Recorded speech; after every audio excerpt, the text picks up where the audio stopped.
ваши пожелания жителям республики? В первую очередь хочу поздравить жителей Республики Саха-Якутия от имени населения общественности Юрмильского района с наступающим 2018 годом.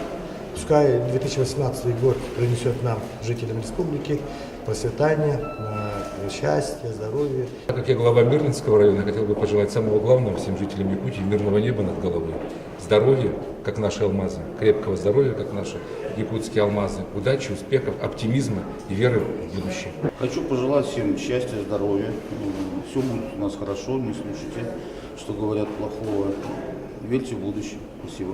Хочу пожелать в 2018 году всем успехов в жизни, чтобы все задуманное исполнилось, чтобы всегда у всех было хорошее настроение. Хотел бы в своем выступлении поздравить всех жителей республики с Новым годом, пожелать прежде всего здоровья, успехов, чтобы каждый день приносил радость и позитивные эмоции. С Новым годом! Хочу пожелать всем жителям республики счастливого Нового года, счастья, удачи, здоровья и любви.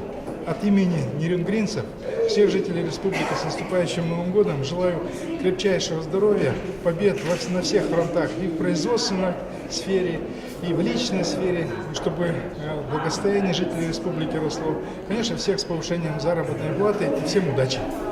Приходящий год, год собаки, 2018, принесет всем нам успехов, здоровья, удачи и всех благ.